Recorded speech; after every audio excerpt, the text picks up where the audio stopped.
म्हटलो, वेद प्रतिपाद्य सुसंवेद्य आत्मरूपा ओम असं म्हटलो, ते ओम स्वरूप कुठं आहे तर ज्ञानोबा आहे त्याचं सगुण स्वरूप आपल्या समोर प्रगट करतात दुसऱ्या ओळीमध्ये. देवा तूची गणेशो सकलार्थमती प्रकाशो मणे निवृत्ती दासो अवधारी जोची. देवा म्हणजे हा देवा जो शब्द आहे ना, हा देवा शब्द पाठीमागच्या 4 शब्दाशी संबंधित होतो.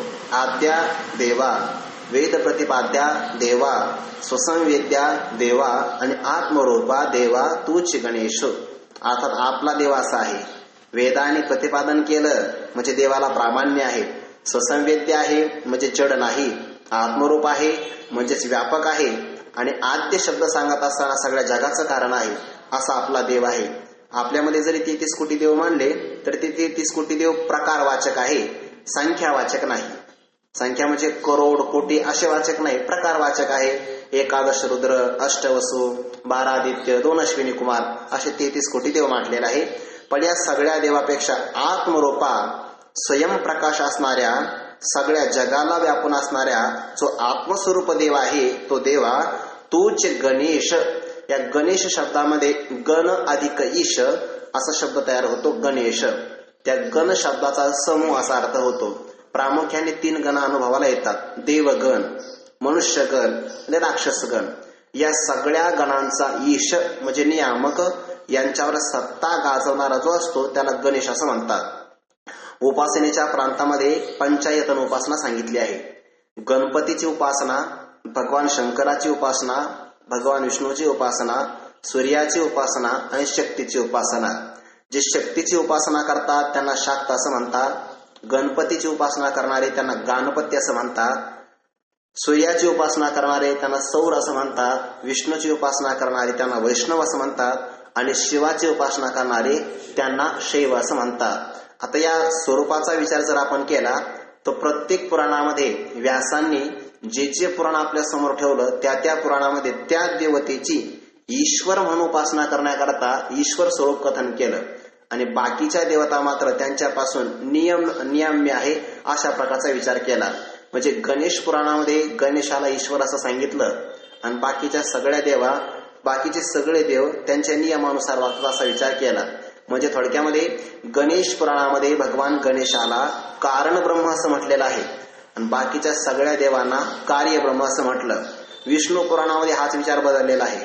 विष्णू पुराणामध्ये भगवान विष्णूला कारण ब्रह्म असं म्हटलं, बाकीच्या सगळ्या देवता कार्य ब्रह्म रूपाने सांगितल्या.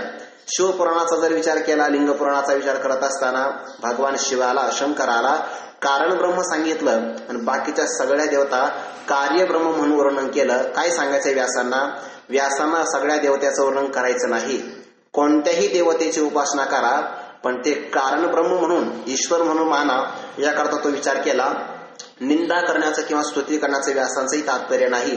अगदी तोच धागा पकडून ज्ञानोबा इथं गणेशाचं वंदन करतात, गणेशाचं स्तवन करतात. कारण आपल्या सगळ्या वाङ्मयामध्ये भगवान गणेशाला विद्येची आणि प्रतिभेची देवता असं मानलेलं आहे. म्हणून या ग्रंथामध्ये विद्याही सकल संपन्न व्हाव्यात आणि प्रतिभेच्या द्वारे, प्रतिभाशक्तीच्या द्वारे ग्रंथाचं प्रागट्यकरण व्हावं याकरता त्याच गणेशाचं इथं ईश्वर म्हणून वर्णन केलेलं आहे. इथं गणेशाला ईश्वर असं म्हणतात ज्ञानोबा. देवा तूच गणेश, आत्मरूपा देवा तूच गणेशाच्या रूपाने सगुण साकार झालेला आहे म्हणून आम्ही तुम्हाला नमस्कार करतो. किंवा परब्रह्म स्वरूपच ईश्वर रूपाने या जगताची स्थिती, उत्पत्ती, लय करण्याकरता प्रवृत्त होतं म्हणून देवा तूच गणेश आहे असं आम्ही मानतो. कसे आहात आपण? सकलार्थमती प्रकाश. मती शब्दाचा अर्थ होतो बुद्धी आणि अर्थ शब्दाचा अर्थ होतो विषय. सकल विषय, सगळ्या विषयांना सकल अर्थ असं म्हणतात आणि सगळ्या विषयांना जाणणारी कोण आहे? मती, बुद्धी. जर बुद्धी असेल तर विषयाला जाणता येतं, बुद्धी नसेल तर विषयाला जाणता येत नाही. सुषुप्ती अवस्थेमध्ये आपण कोणत्याही विषयाला का जाणत नाही? कारण आपली अंतःकरणाची वृत्ती अविद्येमध्ये लीन झाली असते. स्वप्नामध्ये पण आपण जाणतो कारण कल्पित का व्हायना बुद्धीची उत्पत्ती झाली असते आणि जागृतीमध्ये तर सरळ सरळच बुद्धीचा सगळा व्यापार होतो. सकलार्थमती प्रकाश. जगातले सगळे विषय घेत असताना जागृती, स्वप्न आणि सुषुप्ती. त्या सुषुप्ती अवस्थेमध्ये कोणता विषय आहे? सुषुप्ती अवस्थेमध्ये अज्ञान हा विषय आहे बरं का. पंचदशी करण्याचं चिंतन केलंय बघा. पहिल्या प्रकरणामध्ये अगोदर सुषुप्ती अवस्थेमध्ये ज्ञान आहे की नाही, त्या ज्ञानाच्या सिद्धी करता ज्ञान आहे सिद्ध केलं. का बरं? कारण सुषुप्ती अवस्थेमध्ये जागृत झाल्यानंतर व्यक्ती सरळ सरळ म्हणतो मी काही जाणत नव्हतो, सुखाने झोपलो होतो. न किंचिदवे दिशम सुखम अहम अस्वाप्सम. मी काही जाणलं नाही, सुखाने झोपलो होतो, पण काही जाणलं नाही. हे तरी जाणलंच ना. म्हणजे अज्ञान का होईना त्यांनी जाणलं, आणि ज्या अर्थी अज्ञान जाणलं त्या अर्थी त्याचं ज्ञान मानावं लागतं. सुषुप्ती अवस्थेमध्ये सौषुप्त सांगितलं की नाही, अगोदर तो झोपलेला आहे, नंतर उठलेला आहे. सुप्तोत्ति तस्य सौषुप्त तमोबोधो भवित स्मृती साचावबुद्ध विषया अवबुद्धम तत्तदातमः. असं पंचदशीकार सरळ सरळ सांगतात की सुषुप्ती अवस्थेमध्ये तम म्हणजे अज्ञान होतं. अज्ञानाचं ज्ञान तर होतच ना. न किंचित अवेदिशम, मी काही जाणलं नाही. पण काही जाणलं नाही हे जाणलं म्हणूनच सांगू शकला की मी काही जाणलं नाही. म्हणजे सुषुप्ती अवस्थेमध्ये विषय आहे अज्ञान नावाचा. स्वप्नामध्ये विषय आहे सगळे कल्पित पदार्थ, जे क्षण मात्र अवस्थेमध्ये उत्पन्न होतात, क्षण अवस्थेमध्ये निवृत्त होऊन जातात. आणि जागृती अवस्थेमध्ये जाग झाल्यापासून तर जोपर्यंत झोपी आपण जात नाही, दुपारी म्हणा किंवा संध्याकाळी म्हणा, तोपर्यंत जागृत अवस्थेमध्ये सगळा व्यवहार होतो की नाही, सगळा व्यवहार होतो. या सगळ्या विषयाला जाणणारी बुद्धी आहे. सुषुप्ती अवस्थेमध्ये देखील जाणतो आपण, पण बुद्धीला जाणत नाही, अविद्यावृत्तीने जाणतो. मग अविद्यावृत्ती असो किंवा काही असू द्या, बुद्धीच्या माध्यमातून ते लक्षण करून घ्या. सकलार्थमती प्रकाश, जगतामध्ये जे जे विषय जाणले जातात त्या सगळ्या विषयाकरता बुद्धी ही जाणणारी आहे. आपल्या स्वरूपामध्ये सत्वगुणाचं कार्य असल्यामुळे सूक्ष्म शरीरामध्ये बुद्धी ज्ञानाचा व्यवहार करू शकते. त्या पंचदशीकारांनी किंवा विचार सागरामध्ये ज्ञानाची प्रक्रिया सांगत असताना अशी प्रक्रिया सांगितली. कशी प्रक्रिया सांगितली? म्हणजे कोणत्याही विषयाचं जेव्हा ज्ञान होतं ना, तेव्हा त्या विषयाचं ज्ञान होण्याकरता पहिल्यांदा ज्ञान होतं ते अंतःकरणाला. पण अंतःकरण आत असणारं ज्ञानाचं साधन, करण म्हणजे साधन, त्याला अंतःकरण असं म्हणतात. पण ते अंतःकरण जेव्हा विषयाचं ज्ञान करून घेतं तेव्हा अंतःकरणाला बाहेर पडावं लागतं. या ध्वनिक्षेपकाचं मला ज्ञान व्हायचं असेल तर पहिल्यांदा माझी अंतःकरणाची वृत्ती नेत्रेंद्रियाच्या द्वारे या देशापर्यंत यावी लागते. कल्पना करा, इथं अंधार असेल तर ज्ञान होणार नाही. म्हणजे अंधाराचं आवरण दूर करण्याकरता प्रकाशाची गरज लागेल. प्रकाशाच्या माध्यमातून अंधकाराचं आवरण दूर झालं तरी ज्ञान होईल असं नाही. अंतःकरणाची वृत्ती नेत्रेंद्रियाद्वारे बाहेर निघून या विषयापर्यंत आली पाहिजे. आणि या विषयाला तिने व्यापल्यानंतर मग ती वृत्ती एक काम करते. वृत्तीचं काम असं असतं की ज्या ज्या पदार्थावर अज्ञान असेल ना, ते अज्ञानाचं भंग करायचं. वृत्तीचं कार्य फक्त अज्ञान भंग आहे, प्रकाशन करण्याचं कार्य नाही. मग वृत्तीस्थ असणारा जो चिदाभास असतो, कारण वृत्ती अंतःकरणाचं कार्य आहे, अंतःकरण सत्वगुणाचं कार्य असल्यामुळे शुद्ध आहे. आणि जेवढी जेवढी अंतःकरणाची परिणाम असतात, रूप असतात, त्या सगळ्या ठिकाणी प्रकाशन होतच असतं. म्हणून अंतःकरण वृत्ती स्वच्छ असल्यामुळे त्यामध्ये परमात्म्याचं प्रतिबिंब झालं, त्याला चिदाभास असं म्हणतात. अंतःकरण वृत्ती अज्ञानाचा भंग करते, पण हा अमुक पदार्थ आहे याचं ज्ञान चिदाभास करून देतो. आता तोही विषय सोडून द्या. कल्पना करा, चिदाभास प्रकाशन करतो, पण तो चिदाभास कुणाचा आहे? परमात्म्याचा आहे. अंतःकरण वृत्ती नुसती प्रकाशन करू शकत नाही, त्या प्रकाशनाकरता चिदाभासाची गरज असते. म्हणून चिदाभास रूपाने सकलार्थमती प्रकाश असंही परमात्म्याचं स्वरूप आपल्याला ध्यानात घेता येतं. चिदाभास असेल तरच प्रकाशन करू शकतो. तो चिदाभास चैतन्याचा आहे म्हणून प्रकाशन होतं. किंवा दुसरा अर्थ आपल्याला घेता येईल, जगतामध्ये जेवढं ज्ञान होतं ते सगळं त्रिपुटीने ज्ञान होतं. त्रिपुटी मानावी लागते आणि त्रिपुटीचं प्रकाशन करणारा परमात्मा मानावा लागतो. पंचदशीमध्ये ते कुटस्थदीप नावाचं प्रकरण आहे, त्याच्यामध्ये हा विचार आलेला आहे. ते नाटकदीप नावाचं एक प्रकरण आहे, तिथे पण हा विचार आलेला आहे. ते नाटकामध्ये काय होतं, ती नर्तकी नृत्य करते, त्या रंगमंचावर नृत्य करते, सभासद सगळे बघतात. म्हणजे अगोदर तो काय करतो, त्या सभा तिथे असणारा दिवा, मोठा असणारा प्रकाशाचा दिवा, त्या नर्तकीचं प्रकाशन करतो, सभासदांचं प्रकाशन करतो. हे सगळे आहे तोपर्यंत यांचं प्रकाशन करतो आणि सगळे निघून गेले त्यांचंही प्रकाशन करतो. म्हणजे भावाचंही प्रकाशन करतो, अभावाचंही प्रकाशन करतो. त्याचं प्रकाशन कोणी करू शकत नाही. म्हणून सकलार्थमती प्रकाश असं म्हणत असताना ते विचार सागरामध्ये एक उदाहरण दिलं. ते उदाहरण सांगतो, पुढे सांगतो. उदाहरण असं दिलं, कल्पना करा एखाद्या व्यक्तीला पदार्थाचं ज्ञान करून घ्यायचं. तो अंधारामध्ये त्या पदार्थाचं ज्ञान करून घेण्याकरता कंदील पेटवतो. त्या कंदिलामध्ये काय असते, मुख्य ज्योत असते. त्या ज्योतीतला प्रकाश ज्योतीपासून काचेपर्यंत येतो. काचेतला प्रकाश विषयापर्यंत जातो. ज्या विषयाचं ज्ञान झालं तो आहे ज्ञेय. काचेमधून विषयापर्यंत जाणारा जो प्रकाश आहे त्याला म्हणतात ज्ञान, आणि काचेमध्ये येणारा प्रकाश आहे त्याला म्हणतात ज्ञाता. आता ज्ञाता काचेतला प्रकाश, काचेपासून पदार्थापर्यंत जाणारा प्रकाश त्याला ज्ञान असं म्हणतात, आणि ज्याचं प्रकाशन झालं त्याला ज्ञेय असं म्हणतात. ज्ञाता, ज्ञान आणि ज्ञेय या त्रिपुटीचं प्रकाशन कोण करू शकतं? आतला मुख्य दिवा. तो जर मालवला तर त्रिपुटीचं प्रकाशन होऊ शकणार नाही. याचा अर्थ जेवढ्या जेवढ्या म्हणून त्रिपुटी आहे त्या सगळ्या त्रिपुटीचं प्रकाशन करणारा साक्षी आहे. म्हणून सकलार्थमध्ये प्रकाश तो कोण आहे? देवा तोची. गणेशही तूच आहे, म्हणजे ईश्वर रूपाने आपणच आहात, आणि जगातल्या सगळ्या विषयांचं प्रकाशन करणारे आपणच आहात. बुद्धी नखशिखांत व्यापलेली आहे आपली. नखशिखांत म्हणून पाठीवर चालणारी मुंगी देखील आपल्याला कळते. का बरं? बुद्धी आहे त्या ठिकाणी. पण त्या बुद्धीचंही प्रकाशन करणारा मात्र परमात्मा आहे. सकलार्थमती प्रकाश. दुसरा एक पाठ आहे सकलमती प्रकाश, सकलमतीतार्थ प्रकाश, सकलार्थ प्रकाश. सगळ्यांचा अर्थ घेतला तरी चालतो, पण हा अर्थ मात्र अधिक चांगला आहे. विषयाचं प्रकाशनही तोच करतो. विषयाचं प्रकाशन करणारी बुद्धी तिचाही प्रकाश तोच करतो. सरळ सरळ अर्थ होतो. सकलार्थमती प्रकाश म्हणे निवृत्तीदास अवधारी जोजी. हे गणेश स्वरूप असणाऱ्या ईश्वरा, सर्वांचं प्रकाशन करणारा परमात्म्या, निवृत्तीदास म्हणे अवधारी जोजी. आपण काय करावं इकडे लक्ष द्या. कोण म्हणत आहे? ज्ञानोबाराय स्वतःला निवृत्तीदासाचं म्हणून घेतात. यावर वैकुंठ गुरुवर्य भुले बाबा पाठामध्ये सांगायचे. पण ज्ञानोबारा हे निवृत्ती दास आहेत, आणि निवृत्तीच मार्गाला परमार्थ असं म्हणतात. जो निवृत्ती पारायण असतो, निवृत्तीचा दास असतो, तोच परमार्थामध्ये प्रवास करू शकतो. जीवन जगण्याच्या दोन पद्धती, एक प्रवृत्तीचा दास होणं आणि एक निवृत्तीचा दास होणं. प्रवृत्ती कशाला म्हणतात? विषय संपादन करण्याकरता इह लोकापासून तर परलोकापर्यंत जेवढे केले जाणारे प्रयत्न त्याला प्रवृत्ती असं म्हणतात. मग ते ब्रह्म लोकापर्यंत केले जाणारे सगळे प्रयत्न हे प्रवृत्तीमध्येच येतात. मग ब्रह्म लोकापर्यंत केले जाणारे प्रयत्न जर प्रवृत्तीमध्ये येत असेल तर मान सन्मान नाही का येणार प्रवृत्तीमध्ये?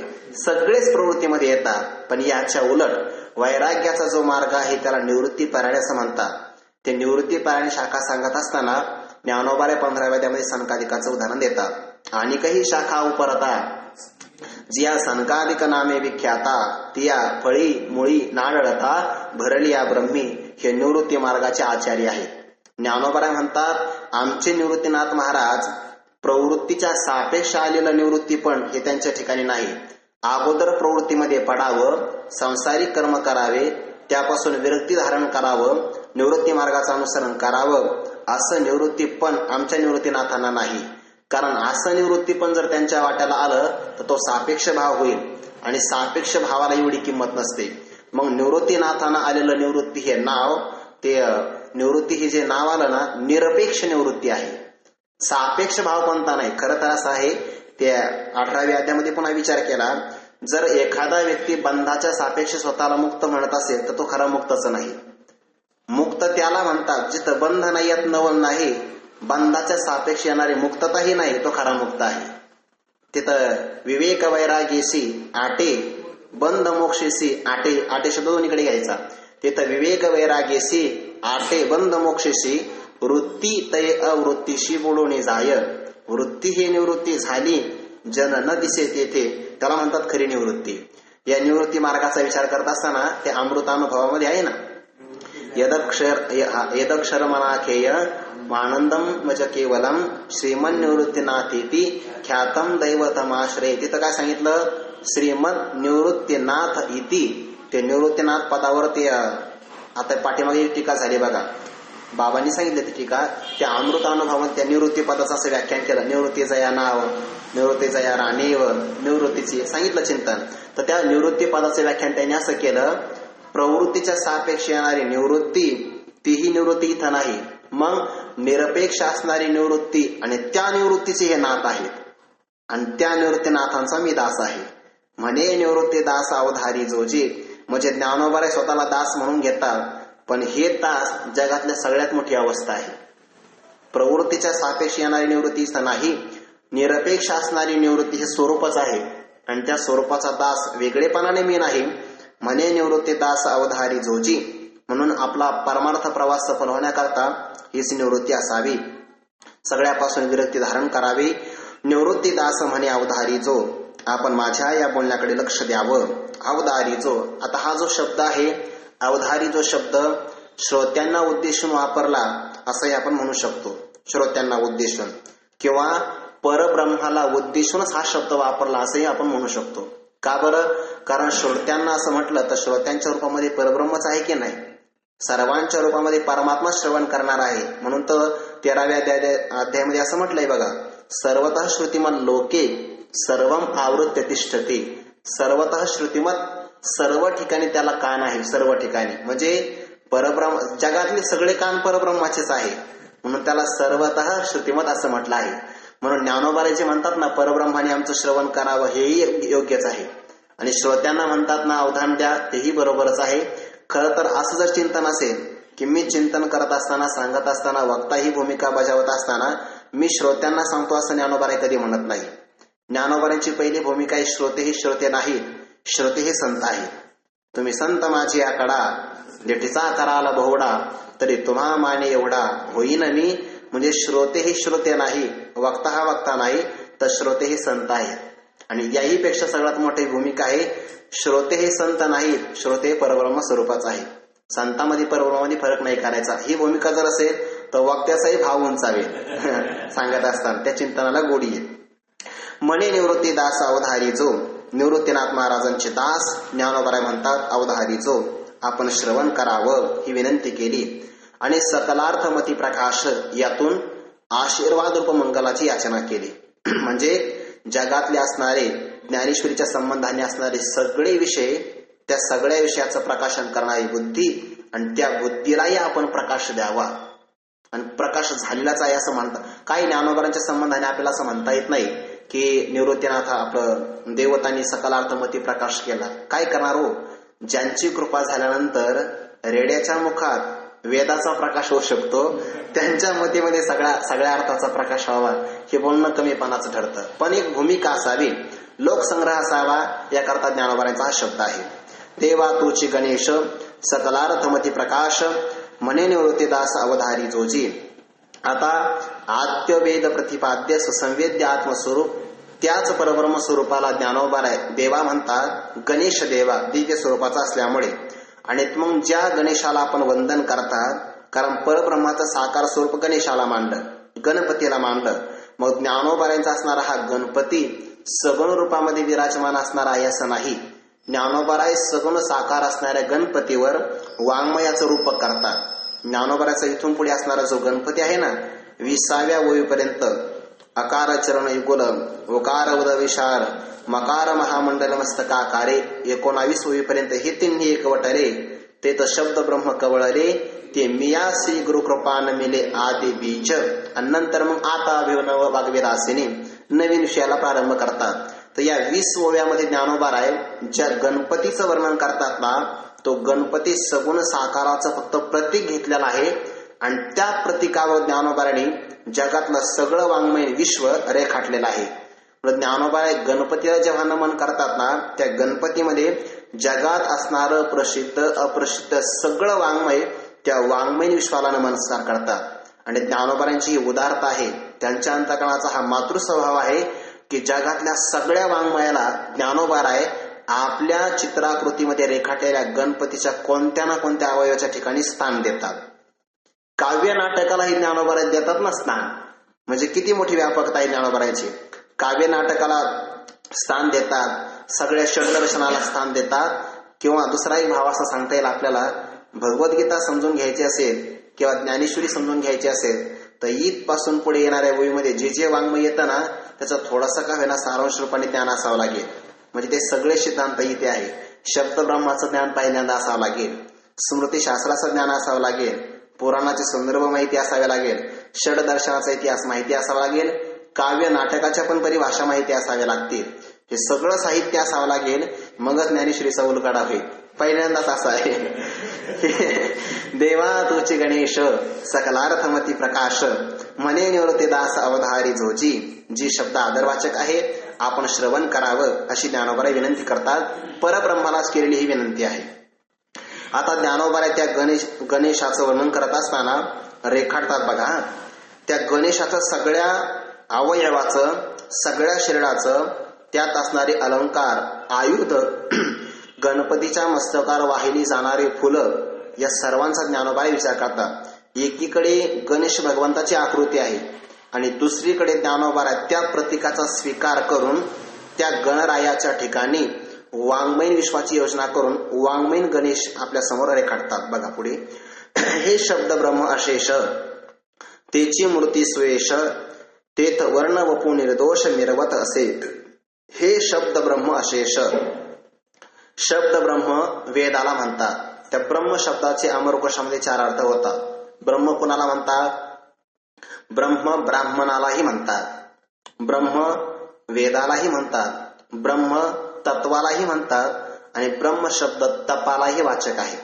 म्हणजे तप, तत्व, वेद आणि ब्राह्मण या 4 शब्दाचा वाचक हा ब्रह्म शब्द आहे. इथे ज्ञानोबा नुसतं ब्रह्म घेत नाही तर शब्द ब्रह्म घेतात. जर फक्त असं म्हटले असते ब्रह्म अशेष तर पहिल्या ओळीमध्ये वेद प्रतिपाद्य, आद्य, सुसंवेद्य, आत्मरूप असणारं जे ब्रह्म, तेच ब्रह्म तिसऱ्या ओळीमध्ये घेतलं, पुनरुक्ती नावाचा दोष आला असता. म्हणून त्याच्या तो दोष जाण्याकरता शब्द ब्रह्म असा शब्द योजतात. पण नुसता शब्द घेतला असता, लौकिक कादंबऱ्यात असणारे शब्द त्याच्यावर लक्षण गेलं असतं, म्हणून त्याला पुन्हा ब्रह्म शब्द जोडतात. ब्रह्म घेतला तर पुनरुक्ती नावाचा दोष आला असता, शब्द घेतला असता तर लौकिक शब्दावर अतिव्याप्ती झाली असते. या दोघांचे निराकरण करण्याकरता शब्द ब्रह्म असा शब्द वापरतात. हे शब्द ब्रह्म, वेदाला शब्द ब्रह्म असं म्हणतात. म्हणून इथं ब्रह्म शब्द हा ब्रह्मवाचक घ्यायचा नाही, ब्राह्मण वाचकही घ्यायचा नाही, तत्ववाचक घ्यायचा नाही, तर वेदवाचक घ्यायचा. ब्रह्म शब्द ब्रह्म अशेष. अशेष म्हणजे परिपूर्ण रूपाने असणारा शब्द. ब्रह्म म्हणजेच वेद परिपूर्ण रूपाने. थोडक्यामध्ये पहिल्यांदा पूर्वी एकच वेद होता, नंतर व्यासांनी त्याचे विभाग केले. व्यासाने विभाग करत असताना ऋग्वेद, यजुर्वेद, सामवेद असे विभाग केले. काही ठिकाणी असं म्हणतात की 4 विभाग केले. ऋग, यजु, साम हे तिन्ही म्हणे मी आत्माराम असं ज्ञानोबा सांगतात. किंवा ऋग, साम, यजुरे वच. गीतेमध्ये मात्र 3च वेदाची मान्यता दिसून येते. अथर्व वेदाला एवढं मानलेलं नाही. का बरं? चारण, मारण, उच्चाटन या विधीचा समावेश झाल्यामुळे अथर्ववेद पण तो वेदच आहे. म्हणून हे शब्द ब्रह्माशेष जगातले असणारे संपूर्ण 4ही वेद, त्या वेदातलं असणारं ज्ञान हेच काय आहे? तेची मूर्ती स्वेष. संपूर्ण असणारं वेद स्वरूप हेच गणरायाची सुवेश चांगल्या प्रकारची आखीव रेखीव मूर्ती आहे. म्हणजे ज्ञानोबाऱ्यांचा गणेश हा कोणता आहे? तर वेदाच्या रूपाने प्रगट झालेलं ज्ञान, वेदाच्या रूपाने भगवंताच्या मुखातून श्वासातून प्रगट झालेलं ज्ञान हीच आमच्या गणरायाची चांगली आकृती आहे. ती चांगली सुवेश आकृती म्हणत असताना काय म्हणतात? शरीराच्या ठिकाणी काही दोष नसावे लागतात, पावित्र्य असावं लागतं. वेदाच्या ठिकाणी जसे दोष नाहीत ना, भ्रम, प्रमाद, करणा, पाठ, विप्रलिप्सा, म्हणून वेद जसा अपौरुष शब्दराशी मानला जातो, वेदाच्या ठिकाणी असणारं पावित्र्य, सुवेश, संपन्नता तीच गणरायाची आकृती आहे. म्हणजे गणेशाचं देखील स्वरूप वेदाप्रमाणेच शुद्ध आहे, किंवा वेद जसा शुद्ध ती शुद्धता गणेशाची मूर्ती आहे, आकृती आहे. तेथ वर्ण वपू निर्दोष मिरवत असे. आणि वेदाच्या ठिकाणी असणारा वर्ण म्हणजे स्वर आणि व्यंजन म्हणून तयार होणारा शब्द, त्याला वर्ण असं म्हणतात. तर वर्ण वपू म्हणजे वर्ण स्वरूप असणारी वपू कांती, शरीराची आकृती निर्दोष आहे ना. वेदातले सगळे शब्द निर्दोष आहे. वेदातले सगळे शब्द निर्दोष आहे यात नवल नाही. आज येतो हिमाचल म्हणजेच काश्मीर पासून तर कन्याकुमारी पर्यंत कोणत्याही भागामध्ये वेदाचं उच्चारण एकाच लयमध्ये, एकाच स्वरामध्ये आणि एकाच शब्दामध्ये होतं. त्याच्यामध्ये कमी जास्तपणा नाही, पाठभेद कधीच नाही. सगळीकडे हीच पद्धती आहे.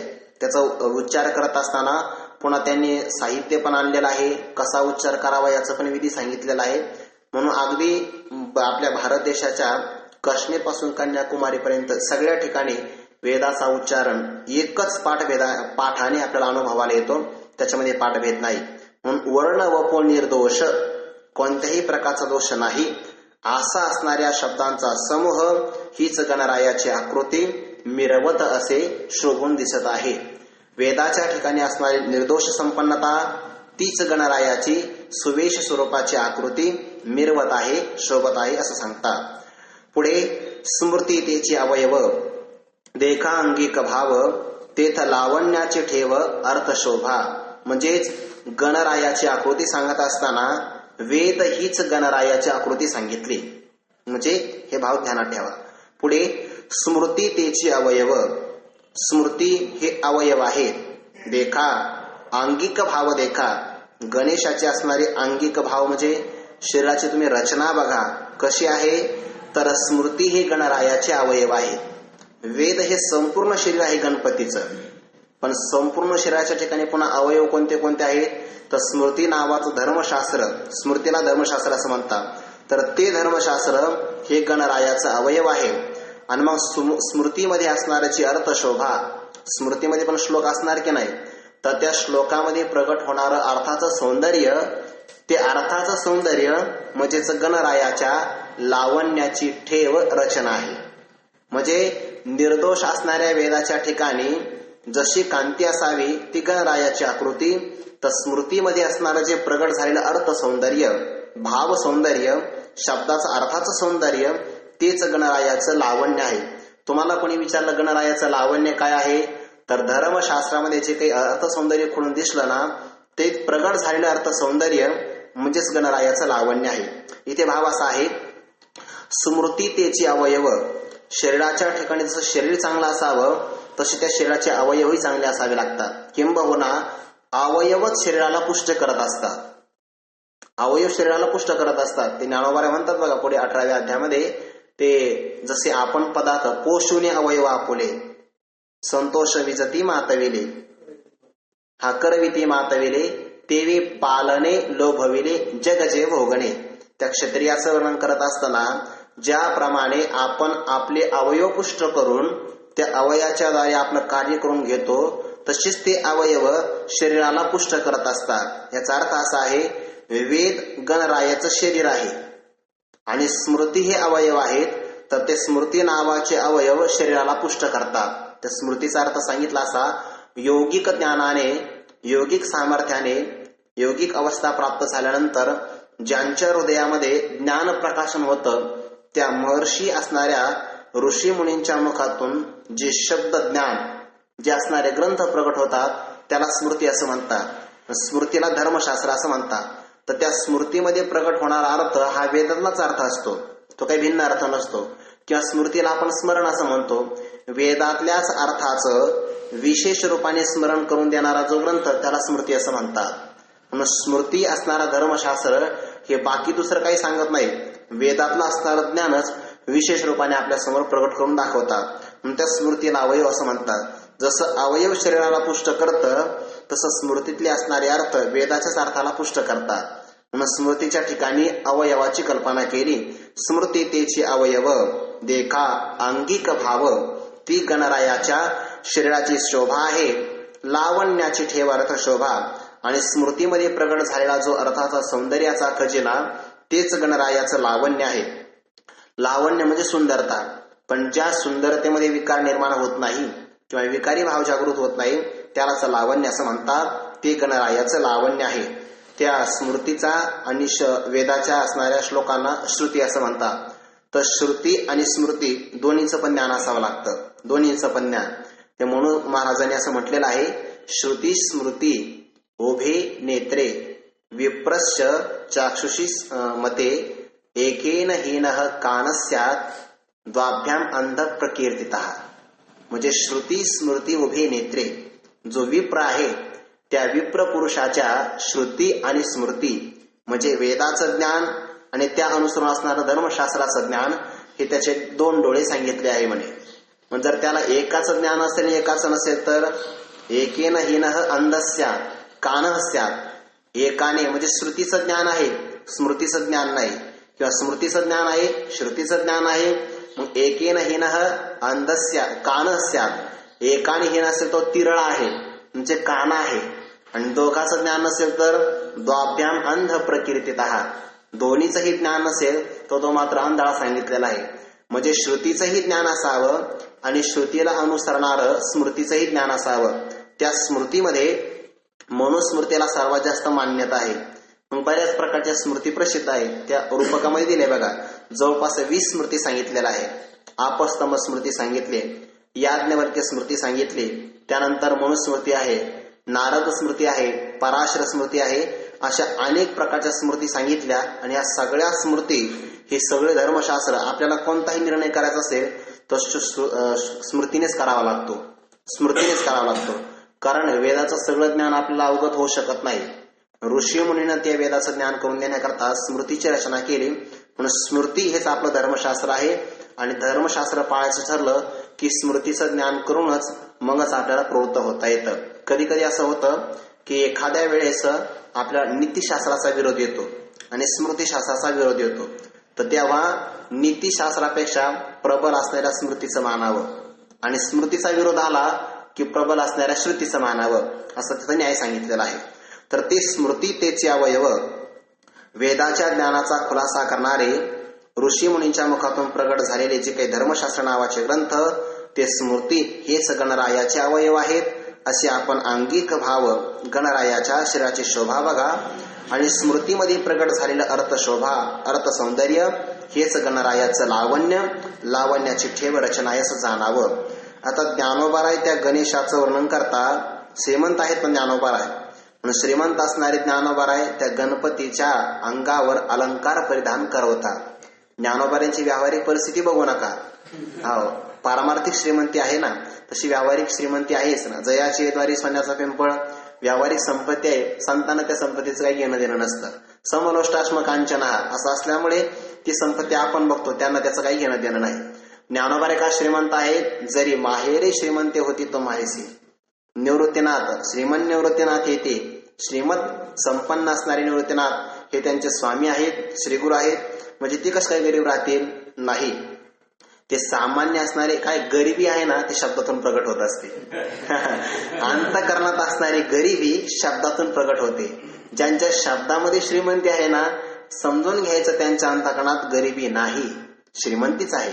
ज्ञानोबाईचंही काही उदाहरण तुम्हाला असं हलकं दिसणार नाही. मग परीस सोनं 15.5 मिसळावे, 15.5 होवावे, अमृत कामधेनो कल्पतरू चिंतामणी, सगळे असेच उदाहरण आणणार ना, हे श्रीमंत मनाचं लक्षण आहे. मग मनातली श्रीमंती शब्दातून प्रगट होते. ज्ञानोबारे आपल्या गणपतीला सजवतात. शब्दब्रह्म गणरायाचं शरीर, स्मृती गणरायाचे अवयव. आणि या गणपतीला आता अलंकार परिधान करायचे. कोणते करणार व अलंकार सांगतात ज्ञानोबाराय. 18 प्रकारचे आम्ही रत्न वापरणार. त्या रत्नामध्ये फक्त आपल्याला 9च रत्न माहिती आहे, नवग्रहाचे नवरत्न. पण ज्ञानोबाराय मात्र त्यापेक्षा विशेष आहे ना, 9 दोन्ही 18 रत्न सांगतात. 18 पुराणे तीची मने भूषणे, पदपद्धती खेवणे प्रमेय रत्नांची. 18 पुराणे 18 प्रकारची पुराण आहे. त्या पुराणाचा श्लोकच आहेत मद्वयम भद्वयम ब्रत्रयम व चतुष्टकम. पुढे नालिम पाग्नी पुराणानी कुस्कम गारुडमेवच. त्याने 18 पुराणं सांगितली. मद्वयम, मने सुरुवात होणारी 2 पुराण. मत्स्य पुराण आहे, मार्कंडेय पुराण. मद्वयम, पुन्हा मद्वयम भद्वयम, भने सुरुवात होणारे पुन्हा 2 पुराण. भागवत पुराण आहे. सगळीच पुराण आता क्रमाने नाही सांगता येणार, बघून सांगावी लागेल. श्लोक पाठ आहे मात्र. मद्वयम भद्वयम ब्रत्रयम, ब्र शब्दाने सुरुवात होणारे 3 पुराण. ब्रह्मपुराण, ब्रह्मांड पुराण, ब्रह्मवैवर्त पुराण, हे ब्रत्रयम. व चतुष्टयम, ओने सुरुवात होणारी वराह पुराण, विष्णू पुराण, वामन पुराण, आणखीन एक आहे व चतुष्टयम. उद्या सांगा. मद्वयम भद्वयम ब्रत्रयम व चतुष्टकम. नालिम पाग्नी, नारद पुराण, नालिम लिंग पुराण, नालिम पाग्नी ते पद्म पुराण, एक अग्नि पुराण, कुस्कम कुर्म पुराण, स्कम स्कंद पुराण, गारुडमेवच गरुड पुराण. अशी ती 18 पुराणं सांगितली आहेत. तर अष्टादश पुराणे ही 18 प्रकारची असणारी पुराण, ती पुराण आहे म्हणजे पूर्वीचे आहे, सनातन आहे, पण त्यामध्ये मात्र अर्थ फार निहित भरलेला आहे. पुराणातल्या प्रत्येक गोष्टीमध्ये काही ना काही संदर्भ आहे. मी एक त्या पुराणातला संदर्भ वाचला. महाभारत हे पुराण सांगतो की नाही आपण, त्या महाभारतामध्ये संदर्भ सांगत असताना विशेष प्रकारचा अर्थ यामध्ये निहित झालेला आहे. विशेष प्रकारचा अर्थ म्हणजे भाषा कदाचित वरवर दिसत असताना वेगळी आपल्याला दिसते, पण त्यामध्ये असणारे अर्थ मात्र ते खूप विशेष प्रकारचे असतात. त्या पदपद्धती खेवणे प्रमेय रत्नांची यामध्ये सांगूया. अष्टादश पुराणे 18 प्रकारची पुराण, तीची मणिभूषणे, तीच काय आहे मणी नाम रत्न, आणि रत्नभूषणे म्हणजे रत्न अलंकार आहे. अष्टादश पुराणांचा एक माळ तयार केली, गुंफण तयार केली, आणि ते रत्नाप्रमाणे तेजस्वी असणारी माळ ही गणरायाच्या अलंकार परिधान करविली. हे ज्ञानोबरायांचा गणपती आहे. म्हणजे 18 प्रकारची रत्न अष्टादश पुराणांची तीच अलंकार स्वरूप असणारी रत्नमणी गणरायाच्या आपण अंगावर परिधान करविली. आता पुराणामध्ये काय असणार, पद पद्धती खेवणे प्रमेय रत्नांची. पद म्हणजे काही शब्दांची श्लोकाची रचना, आणि पद पद्धती श्लोकांच्या पदाची असणारी रचना केलेली पद्धती रचना. तर ती श्लोकाची असणारी पुराणातली पद पद्धती रचना सामान्य स्वरूपाची नाही, ती पद पद्धती प्रमेय रत्नांची खेवणे म्हणजे कोंदण. ती एखादी अंगठी असावी, आणि त्या अंगठीमध्ये आपण काय करतो, एखादा रत्न जडवतो. तर ते रत्न जडवण्याकरता त्या अंगठीमध्ये असा एक खड्डा करावा लागतो, रत्नाच्या आकारानुसार किंवा किमतीनुसार. जेवढं रत्न विशेष असेल, रत्न सामान्य असेल तर मग तांब्या नावाच्या धातूमध्ये पण आपण ते जडवू शकतो, पण रत्न विशेष असेल तर ते त्याकडे सोन्याची अंगठी लागते. काय, ते रत्न सोन्याला शोभवितं आणि सोनं रत्नाला शोभवितं, म्हणून दोघांनी एकमेकाला शोभवलं पाहिजे, नाहीतर मग वजन पडत नाही त्यांचं. ते ज्ञानोबा सोनी याची जैसी जाती, मोती याची जैसी जाती, सोनयाही मान देती, ना तरी मानवती अंगीची सडे. त्या मोत्यांचा प्रकारच असा आहे की ते सोन्यालाही मान देतात आणि सोनंही त्या रत्नाला मान दिल्यामुळे शोभवतं. तर पुराणामध्ये असणारी जी पद श्लोकांची रचना, त्यांची केलेली रीत पद्धती रचना, ती पद्धती सामान्य नाही, तर प्रमेय रत्नांची खेवणे, तो जो खड्डा असतो की नाही रत्न बसविण्याकरता, त्याला कोंदण किंवा खेवण असं म्हणतात. खेवणे म्हणजेच कोंदण, बसविण्याकरता असणारी जागा. तर श्लोकामध्ये व्यासांनी काय बसवलं, जगामध्ये असणारे नीतिशास्त्राचे सिद्धांत, धर्मशास्त्राचे असणारे प्रमेय सिद्धांत, ते प्रमेय नाही, ते प्रमेय नावाचे सिद्धांत आहेत, आणि ते सिद्धांत त्या पुराण नावाच्या श्लोकाच्या पद्धतीच्या कोंदणामध्ये जडवलेले आहेत. फक्त आपल्याला ते शोधता आले पाहिजे. पुराणामध्ये असणारे सिद्धांत, त्या पुराणामध्ये जाजरी नावाचा ऋषीचा एक इतिहास येतो बघा. त्यांनी तपश्चर्या केली. जे तपश्चर्या करत असताना महाभारतामध्ये पण हे उदाहरण आलेलं आहे. तर तपश्चर्या करत असताना इतके ते स्थिर राहिले काष्ठवत, तर त्यांच्या मस्तकावर ज्या जटा आहे त्यावर काही पक्ष्यांनी घरटं तयार केलं. त्या पक्ष्यांनी घरटं तयार केलं, अंडी पण घातली. त्याने असा विचार केला, जर आपण तपश्चर्येतून उठलो तर या पक्षाची अंडी फुटून जाऊ शकतात, त्यापेक्षा आपण स्थिर राहिलेलं चांगलं आहे. पक्ष्यांनी घरटं तयार केलं, जटेमध्ये अंडी घातली, ती अंडी उबविली, पक्षी बाहेर पडले, निघूनही गेले. बरेच दिवस झाले पक्षी आलेच नाही घरट्यामध्ये. मग त्या ऋषींना असं वाटलं, बहुतेक आता यांना दुसरं घरटं मिळालं असेल ना, आपण या जागेवर हलवावं, बाजूला व्हावं. इतकी तपश्चर्या केली एका जागेवर उभा राहून. पावसाचा विचार नाही, थंडीचा विचार नाही, उन्हाचा विचार नाही. आणि ही तपश्चर्या केल्यानंतर त्यांना थोडा तपश्चर्याचा अभिमान झालाच, कारण माझ्या ठिकाणी मी एवढी तपश्चर्या केली, पक्षी निघून गेले, बरेच दिवस झाले आले नाही, मग चला आपण जावं. एका झाडाखाली बसले. झाडाखाली बसल्याबरोबर एका पक्षाने देहधर्म केला. घारीनं देहधर्म केल्याबरोबर त्यांनी वरती असं बघितलं, रागाने भस्म झालं. बस घारीची राख होऊन गेली. आणि मग लक्षात आलं की आपल्या ठिकाणी फार मोठं तपश्चर्या आहे. ते तपश्चर्या करत असताना पुढे चालले. आकाशवाणी झाली, जाजेली, तपाचा अभिमान करण्याची गरज नाही म्हणे. तुमच्यापेक्षा तर एका ठिकाणी राहणारी पतिव्रता माऊली आहे, तिच्यामध्ये तुमच्यापेक्षा अधिक तप आहे म्हणे. काय तपाचा अभिमान घेऊन बसले. त्यांचा असे विचार मनात आला की माझ्यापेक्षा तपश्चर्या करणारा कोण अधिक असेल. त्या पतिव्रतेचा शोध घेण्याकरता निघाली.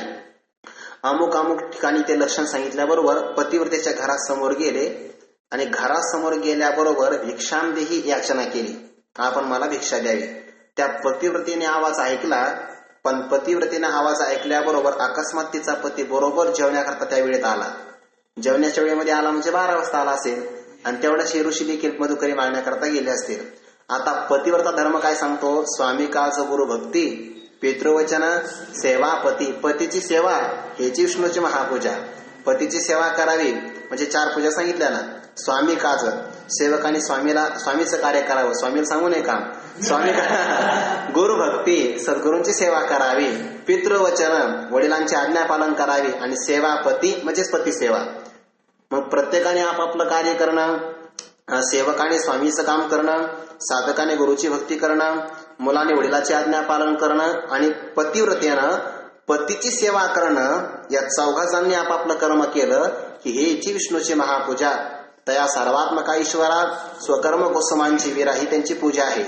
मग ही पूजा करत असताना ती पतिव्रता माऊली आपल्या पतीला, ते लवकरच कामावरून आल्यामुळं हातपाय धुण्याकरता कोमट पाणी करून देतात, पतीला जेवण वाढतात, आणि जोपर्यंत पतीचं भोजन होत नाही तोपर्यंत पतिव्रता माऊलीनं पतीपासून बाजूला जाऊ नये.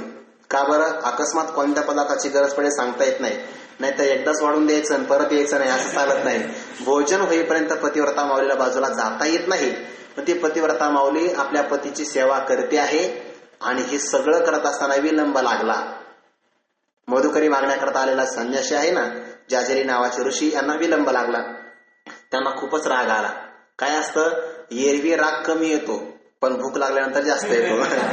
अगोदरच 12 वाजता भूक लागलेली आहे आणि त्यामध्ये पुन्हा ही माऊली विलंब करते, मग राग येण्याकरता निमित्त झालं की नाही, पित्त खवळलं म्हणतो आपण. आणि ते रागवल्याबरोबर त्यांचे डोळे लालबंद झाले आणि ते रागाने बघू लागले. त्या पतीवरती माऊलीने सांगितलं, महाराज रागाने बघू नका म्हणे. का बरं? मी काही तुम्ही बघितल्यानंतर जळून जाण्याकरता घार नाही. आणि त्यांच्या लक्षात आलं की आपल्या क्रोधाने घार जळून गेली, हे गेला कळलं कसं काय कळालं हिला. आणि मग त्यांनी विचारलं की तुम्हाला हे कोणी सांगितलं? म्हणे सांगितलं नाही मला.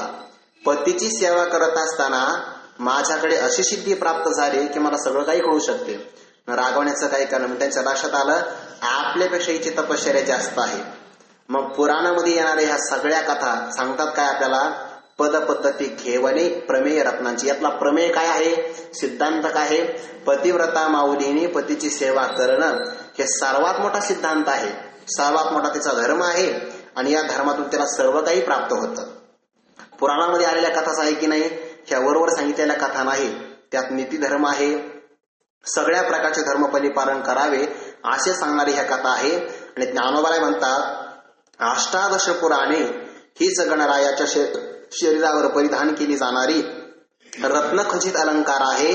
आणि या रत्नखचित अलंकाराच्या माध्यमातून त्यामध्ये जी पदपद्धती, पदांची केलेली योजना, ती योजना म्हणजे योजना मानू नका, तर अनेक प्रकारचे प्रमेय. मग आता या कथेमध्ये पतिव्रतेच्या संबंधाने सांगितलेला सिद्धांत असेल, किंवा दुसरीकडे पुन्हा हाच जाजली ऋषी त्या काशीमध्ये जातोय बघा, वैश्य तुळाधार, तिथं केलं जाणारं व्यापारी स्वरूपाचं कर्म सिद्धांत सांगितलेला आहे.